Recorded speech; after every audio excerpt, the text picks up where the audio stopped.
할렐루야. 하나님의 은혜와 평강이 오늘 예배 드리시는 모든 성도님들과 함께 하시기를 주의 이름으로 축원드립니다. 오늘은 요한일서 5장 1절로 6절 말씀을 중심으로 그리스도이심을 믿는 자마다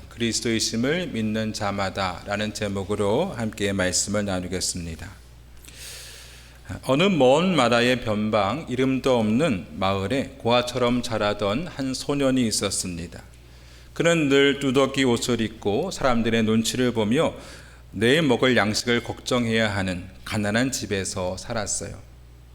자신의 뿌리가 어딘지, 삶의 목적이 무엇인지도 알지 못한 채 그저 하루하루 살아가는데 급급했습니다. 그러던 어느 날 왕이 보낸 사절단이 이 마을에 도착했어요. 그들은 소년에게 이렇게 말했습니다. 왕자님, 당신은 이 나라를 다스리시는 왕의 아들이십니다. 왕께서 당신을 찾으셨고 이제 궁으로 돌아가야 합니다. 처음에 소년은 그 말을 믿지 못했어요. 내가 어떻게 왕의 아들이 될 수 있습니까? 나는 가난하고 내 옷은 더럽는데요. 하지만 왕의 인장에 찍힌 증서와 왕이 보낸 사절단을 보면서 소년은 점점 그 말을 믿기 시작했습니다. 믿음이 생기자 이 소년의 삶에 변화가 일어났어요. 그는 더 이상 비굴하게 구걸하지 않았습니다. 왕의 아들이란 정체성을 믿었기 때문이죠. 그는 궁궐의 법도를 배우는 것을 짐으로 여기지 않고 명예로 여겼습니다. 또한 자신처럼 고통받는 백성들을 긍휼히 여기는 마음이 생겼습니다. 왕의 아들이란 믿음이 그의 존재를 변화시킨 것입니다. 오늘 말씀은 사도 요한이 초대교회에 쓴 편지인데요. 사도 요한이 이 편지를 쓸 당시에 교회들은 큰 어려움 가운데 있었습니다. 밖으로는 로마 제국의 횡패와 또 박해가 거세졌고 교회 안으로는 영지주의라는 이단 사상이 퍼져나가고 있었습니다. 이 영지주의자들은 육체는 악하고 영은 선하다 하는 이원론에 빠져 있었습니다. 그래서 그들은 예수님께서 이 땅에 육신을 입고 오셨다는 그 성육신을 부인했어요. 어떻게 하나님이 더러운 인간의 육신을 입을 수 있느냐 하는 것이죠. 그래서 그들은 예수님이 세례를 받을 때에 그리스도의 영이 잠시 임했다가 십자가에서 죽으시기 전에 떠나갔다, 이러한 궤변을 늘어놓았습니다. 이에 대해서 사도 요한은 오늘 본문 말씀 6절에 이렇게 이야기하는데요. 이는 물과 피로 임하신 이인이 곧 예수 그리스도시라.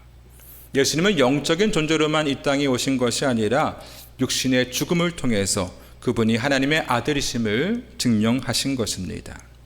이 사실을 믿는 믿음이 우리를 거듭나게 하며 세상을 이기게 한다는 것이 오늘 말씀의 핵심이에요. 사도 요한은 오늘 말씀 1절에 이렇게 이야기합니다. 예수께서 그리스도이심을 믿는 자마다 하나님께로부터 난 자니. 예수님이 그리스도를 믿는 자는 하나님께로부터 난 자라 했습니다. 우리는 예수님을 그리스도로 믿는 하나님의 자녀들이죠. 그럼 이 하나님의 자녀에게는 어떠한 증거들이 뒤따를까요? 첫 번째로 사랑의 증거가 있습니다. 따라해 볼까요? 사랑의 증거가 있다. 우리 1절 말씀 다 같이 읽어보겠습니다. 시작. 예수께서 그리스도이심을 믿는 자마다 하나님께로부터 난 자요 또한 낳은 자를 사랑하는 자마다. 아멘. 예수께서 그리스도이심을 믿는 자마다 하나님께로부터 난 자라 했습니다. 또한 낳으신 이 하나님을 말씀하는 거죠. 하나님을 사랑하는 자마다 그에게서 난 자를 사랑하느니라 했습니다. 여기 나타라는 말은 원어로 겟나오라고 해서 해산하다, 이런 뜻을 갖고 있습니다. 부모로부터 태어난 자들은 자신에게 생명을 부여한 그 부모님을 사랑하게 되어 있죠. 또한 부모를 사랑하는 자는 같은 부모에게서 태어난 형제 자매들을 또한 사랑합니다. 마찬가지로 우리는 하나님께로부터 난 자들로서 하나님을 사랑하고 또한 우리의 이웃을 사랑해야 합니다. 이것이 오늘 말씀이 주는 교훈입니다.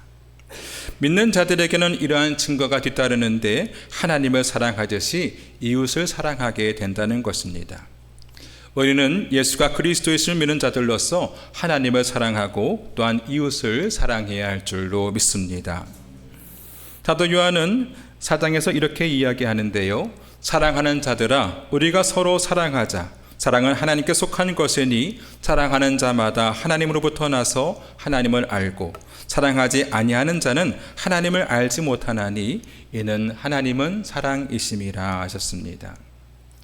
여러분, 우리가 믿음으로 거듭났다 하는 것은요, 하나님의 생명이 내 안에 들어왔다는 거예요. 내 안에 들어온 이 하나님의 생명은 내 속에서 사랑의 열매를 맺어갑니다. 왜 그렇습니까? 하나님은 사랑이시기 때문이죠. 하나님의 사랑이 내 안에 들어왔기 때문에 자연스럽게 나의 삶에는 사랑의 열매가 맺히게 되는 것입니다. 반대로 삶의 사랑이 없다는, 삶의 사랑의 열매가 없다는 얘기는요, 그 속에 하나님의 생명이 없다는 얘기가 되겠죠. 사도 요한은 이렇게까지 이야기하는데요. 누구든지 하나님을 사랑하노라 하고 그 형제를 미워하면 이는 거짓말하는 자니 보는 바 그 형제를 사랑하지 아니하는 자는 보지 못하는 바 하나님을 사랑할 수 없느니라. 우리가 눈에 보이는 형제를 사랑하지 않으면서 눈에 보이지 않는 하나님을 사랑한다 하는 것은 말이 안 된다, 거짓이다, 이렇게 얘기하는 것이죠. 하나님을 사랑하는 자는 반드시 그 형제를 사랑할 수밖에 없는 것입니다. 하나님 사랑과 이웃 사랑은 둘이 아니라 하나이기 때문이죠. 한 율법사가 예수님을 찾아와서 예수님, 제일 큰 계명이 무엇입니까? 하고 물었을 때에 예수님께서는 내 마음과 목숨과 뜻을 다하여 주 너의 하나님을 사랑하고 또 내 이웃을 내 자신과 같이 사랑하라 하셨습니다. 하나님 사랑과 이웃 사랑은 성경을 관통하고 있는 가장 크고 중요한 계명인 것입니다. 따라서 우리는 하나님을 사랑하듯 우리의 삶 속에 이웃 사랑의 열매가 있어야 할 줄로 믿습니다. 6.25 전쟁 직후에 미국 로터리 클럽 회원들이 한센병 환자들이 모여있는 수용소를 방문했습니다. 그곳에는 미국에서 파견을 나온 간호 선교사가 있었어요. 그들이 방문했을 때에 그녀는 한센병 환자의 고름이 흐르는 그 상처를 치료해주고 있었습니다. 로터리 회원 중에 한 사업가가 그 사진을 찍으면서 이것은 100만 불짜리 가치가 있는 사진입니다. 하지만 나는 100만 불을 준다 해도 이 일을 하지 못할 것입니다. 이렇게 말을 했어요. 그 말을 들은 간호 선교사가 그를 보며 이야기합니다. 저도 이 일을 못합니다. 그러나 그리스도의 사랑이 저를 강권하기에 하는 것입니다. 무슨 얘기입니까? 이 선교사가 자신의 힘으로 이 한센병 환자들을 돌보고 있는 것이 아니라 그녀 안에 계신 예수께서 그를 강권하시기에 그 일을 하지 않을 수 없었다 하는 얘기죠. 여러분, 예수님께서 이 땅에 오셔서 하신 일 중에 중요한 한 가지는 동네를 돌아다니시면서 많은 병자들을 고쳐주셨습니다. 그 이유가 무엇입니까? 예수님께서 그 사람들을 사랑하셨기 때문에 가능한 것이죠. 여러분, 주님께서 우리를 사랑하셨듯이 우리도 우리의 이웃들을 사랑하는 삶을 살아야 합니다. 그래서 우리의 삶을 통해서 예수 그리스도의 향기가 풍겨나기를 주의 이름으로 축원드립니다. 두 번째로 예수를 그리스도로 믿는 자들은 계명을 지킵니다. 따라해 볼까요? 계명을 지킨다. 우리 3절 말씀 다 같이 읽어보겠습니다. 시작. 하나님을 사랑하는 것은 이것이니 우리가 그의 계명들을 지키는 것이라. 그의 계명들은 무거운 것이 아니로다. 아멘. 하나님을 사랑하는 자는 계명을 지킨다 했는데요. 여기서 지키다란 말은 원어로 테레인이라고 해서 단순히 법규를 위반하지 않는 상태를 넘어서 보물을 간직하듯이 소중히 여기고 보호한다나 이러한 뜻을 가지고 있습니다. 여러분은 보통 사랑이라고 할 때에 어떤 특별한 말랑말랑한 그런 감정을 떠올리죠. 하지만 성경은 사랑을 특별한 감정이라 얘기하지 않고 의지적인 순종이라고 이야기합니다. 사도 요한은 하나님을 사랑하는 것이 바로 그의 계명들을 지키는 것이라 이렇게 말씀하죠. 가령 예를 들어서 제가 어떤 사람을 사랑해요. 근데 그 사람이 나에게 어떤 부탁을 한다면 그것은 굉장히 힘든 무거운 짐일까요? 아니면 큰 기쁨이 될까요? 잘 모르겠어요? 기쁨이 되겠죠. 마찬가지로 우리가 하나님의 계명을 지키는 것은 힘든 짐을 지고 가는 것이 아니라 하나님을 사랑하기에 큰 기쁨을 가지고 갈 수 있는 순종의 길인 것입니다. 많은 사람들이 그리스도인의 삶을 뭘 하지 마라 금기사항이 많은 그런 답답한 삶이라고 오해를 합니다. 하지만 그것은 그들이 하나님을 알지 못하기 때문에, 하나님을 사랑한다는 것이 무엇인지를 알지 못하기 때문에 생기는 오해죠. 우리가 그의 계명을 지키는 것은 하나님이 두려워서 겁을 먹은 종의 순종이 아니라 우리가 하나님의 사랑을 받은 하나님의 자녀이기에 자녀만이 누릴 수 있는 행복과 자유인 것입니다. 사도 요한은 이것을 가리켜서 그의 계명은 무거운 것이 아니다 이렇게 얘기를 했죠. 예수님께서 말씀하시기를 나는 마음이 온유하고 겸손하니 나의 멍에를 메고 내게 배우라. 그리하면 너희 마음이 쉼을 얻으리니 이는 내 멍에는 쉽고 내 짐은 가벼움이라 하셨습니다. 주님께서 우리에게 계명을 주신 것은 우리에게 무거운 짐을 지우기 위한 것이 아니라 우리 마음이 평안을 얻고 진정한 쉼을 얻게 하시기 위해서 주신 것입니다. 시편 기자는 말씀하기를 내가 주의 계명들을 사모함으로 내가 입을 열고 헐떡였나이다 했습니다. 그가 얼마나 이 계명을 사모했는지 입을 열고 헐떡였다고 했어요. 계명의 진정한 의미는 바로 사랑입니다. 하나님께서 우리를 사랑하시기에 계명을 주신 것이고 우리가 그 계명을 지키는 이유도 하나님을 사랑하기 때문인 것이죠. 하나님께서는 우리에게 10계명을 주셨습니다. 만약에 우리가 그 계명을 어기고 부모를 업신여기고 아무나 막 살인을 하고 간음하고 도둑질하고 그러면 사회가 어떻게 되겠습니까? 사회가 무너지고 기강이 무너지고 엉망이 되고 말 것입니다.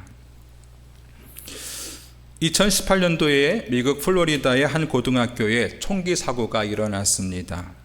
우울한 학교 생활을 보내던 한 학생이 총을 듣고 학교에 찾아가서 무차별로 총을 난사해 17명이 사망을 하고 말았습니다. 그 중에 한 피해자의 어머니가 TV와의 인터뷰에서 제발 총기 구매를 규제해달라고 눈물로 호소하는 장면을 봤습니다. 왜 이러한 일이 벌어지게 된 것입니까? 계명을 지켜야 되는데 그 계명을 지키지 않았기 때문에 여러 가정이 씻을 수 없는 그러한 큰 상처를 안게 된 것입니다. 살인만 그렇습니까? 간음도 그렇고요. 도둑질도 그렇고요. 계명을 지키지 않은 결과는 모두 이와 같이 아무런 결과가 나고 마는 것입니다.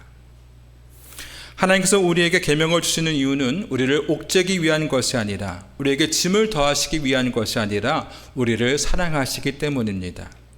우리를 사랑하시고 우리의 가정을 사랑하시기에 그것을 지키기 위한 안전장치로 계명을 주신 것이죠. 우리가 안정되고 행복한 삶을 살 수 있도록 우리를 지키기 위한 울타리를 주신 것입니다. 근데 만약에 그 뜻을 깨닫지 못하고 그 울타리를 넘어가 버리면 어떻게 됩니까? 선악과를 따먹었던 아담과 하와가 어떻게 됐죠? 그들은 마음의 불안함과 하나님께 버림받았다는 공포감에 시달려야 했고요. 또 수치심에 얼굴을 들 수 없었습니다. 하나님과의 관계가 깨어졌고요. 또 부부간의 신뢰가 깨어졌고요. 인간과 자연과의 관계가 모두 깨어지고 말았습니다. 그 아름답던 그 에덴, 모든 것을 누릴 수 있었던 그 에덴이 망가지고 만 것이죠. 하나님을 사랑하는 자는 그의 계명을 지킨다 했습니다. 우리 모두는 이 계명을 잘 지킴으로써 하나님을 향한 우리의 사랑을 증명해야 될 줄로 믿습니다. 세 번째로 예수를 그리스도로 믿는 자들은 세상을 이깁니다. 따라해 볼까요? 세상을 이긴다. 우리 4절 말씀 다 같이 읽어보겠습니다. 시작. 무릇 하나님께로부터 난 자마다 세상을 이기느니라. 세상을 이기는 승리는 이것이니 우리의 믿음이니라. 아멘. 하나님께로부터 난 자는 세상을 이긴다 했죠. 여기 세상으로 번역된 코즈몬의 원형 코즈모스는 하나님을 거역하고 대적하는 모든 가치 세계를 말합니다.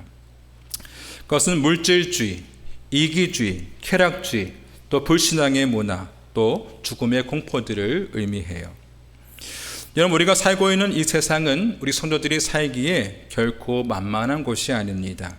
이 세상은 공중의 권세 잡은 자 사탄이 지배하는 곳이기 때문에 우리 인간의 힘으로는 결코 이 사탄을 이길 수가 없어요. 사탄은 비록 타락한 존재이지만 그는 하나님과 겨루어 이길 수 있다고 스스로 생각할 만큼 강력한 능력을 가진 존재이기 때문에 이러한 사탄을 우리 인간의 힘으로만 대적한다면 우리는 백전백패할 수밖에 없습니다. 근데 요한은 뭐라고 이야기합니까? 하나님께로부터 난 자마다 세상을 이긴다 했죠. 예수께서 그리스도이심을 믿는 자, 하나님 안에서 거듭난 자, 하나님이 내 안에 계시고 내가 하나님 안에 거한다는 온전한 믿음을 가진 자에게는 그는 세상을 이길 수 있는 것입니다. 여러분, 그러한 믿음이 있으십니까? 믿음은 아멘 하시기 바랍니다. 베드로 사도는 말씀하기를 근신하라 깨어라 너희 대적 마귀가 오는 사자와 같이 두루다니며 삼킬 자를 찾나니 너희는 믿음을 굳건하게 하여 그를 대적하라 했습니다. 여러분, 우리의 대적 마귀는 지금도 오는 사자와 같이 두루다니며 삼킬 자를 찾고 있습니다. 근데 우리가 믿음을 굳건하게 하여서 이 마귀를 대적할 때에 우리는 마귀를 이기고 세상을 이기는 줄로 믿습니다. 예수께서 말씀하시기를 세상에서는 너희가 환난을 당하나 담대하라 내가 세상을 이기었노라 했습니다.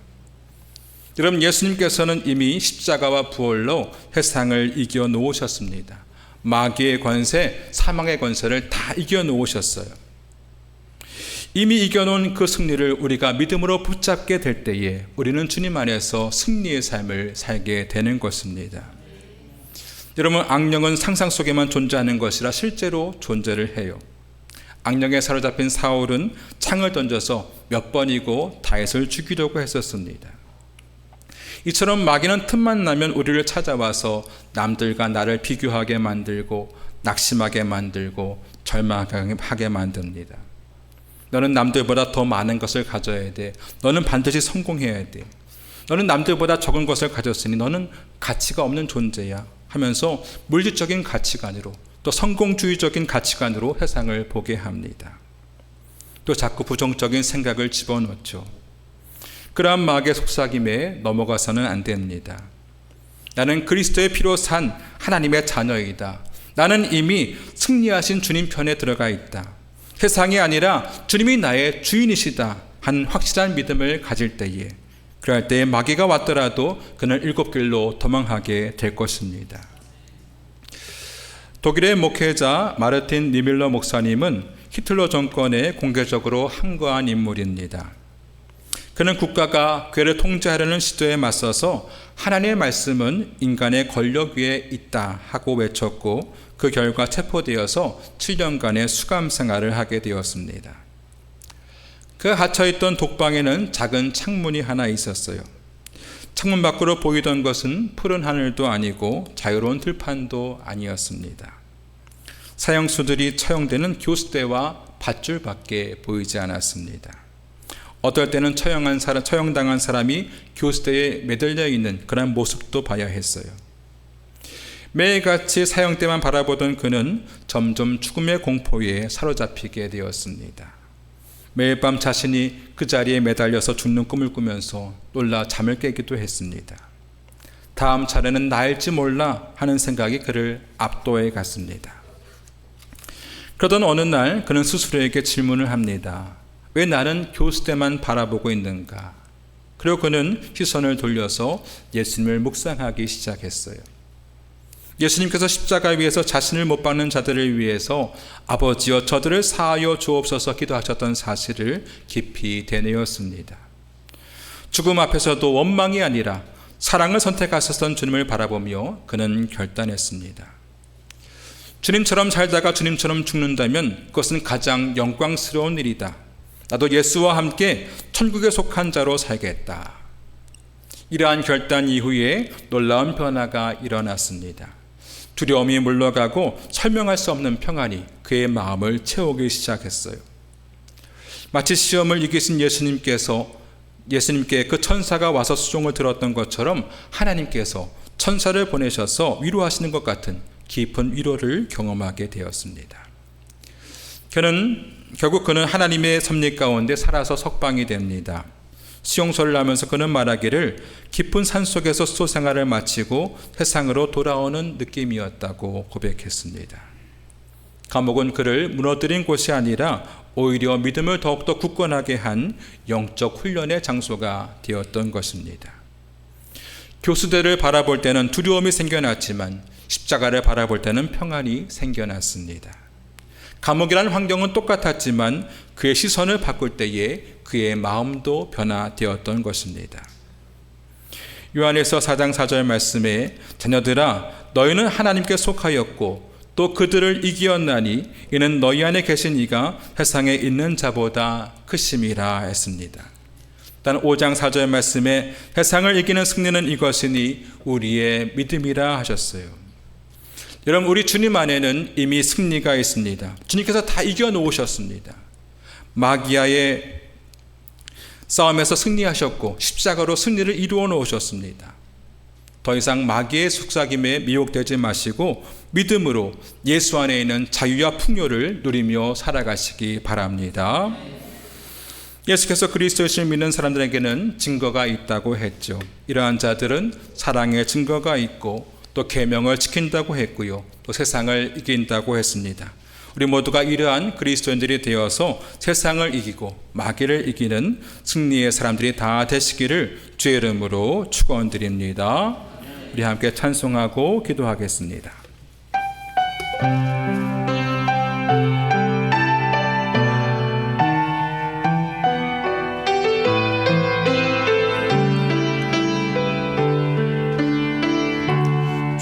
주보혈 날 정결케 하고 주보혈 날 자유케 하니 주 앞에 나 예배하는 이 시간 나의 모든 것을 주께 드리네. 주의 손 찢기셨고 주의 발 날 위해 박히셨으니 이제는 내가 사는 것이 아니요 오직 주를 위해 사는 것이라.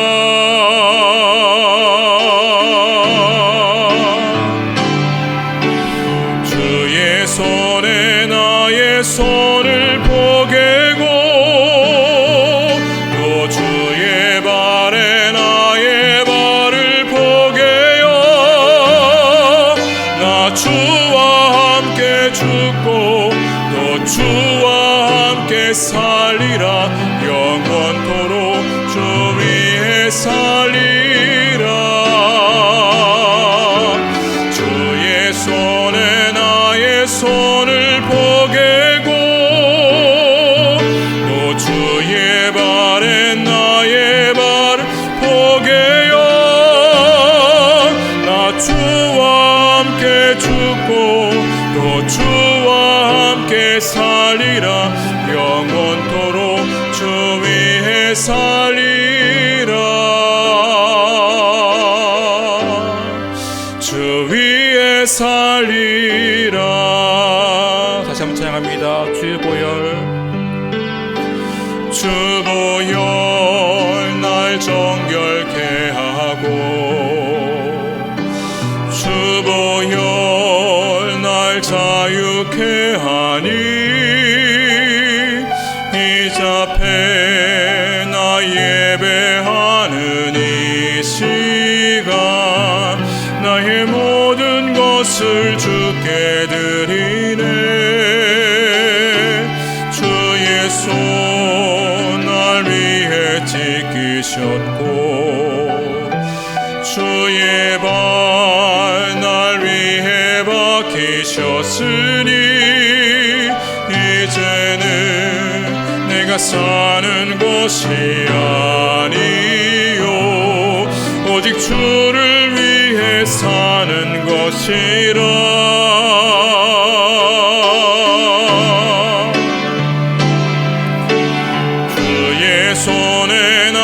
주의 손을 보게고 또 주의 발에 나의 발을 보게요. 나 주와 함께 죽고 또 주와 함께 살리라. 영원토록 주 위에 살리라. 주의 손에 나의 손을 보게고 또 주의 발에 나의 발을 보게요. 나 주와 함께 죽고 또 주와 함께 살리라. 영원토록 주 위에 살리라. 주 위에 살리라.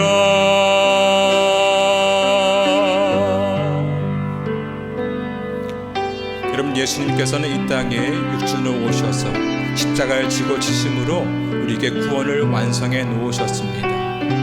예수께서 그리스도이심을 믿는 자마다 하나님께로부터 난 자라고 했죠. 하나님, 우리 안에 하나님의 사랑이 솟아올라서 우리가 우리 이웃들도 사랑하며 살게 하여 주옵소서. 주님의 계명을 짐으로 지고 가는 것이 아니라 그 안에서 자유와 풍요를 누리며 살게 하여 주옵소서. 세상을 이기는 그 믿음으로 세상을 승리하며 마귀와 싸움에서 승리하며 우리가 승리의 삶을 살게 하여 주옵소서. 이 시간 다 함께 주 한 부르시고 통성으로 기도하겠습니다. 주여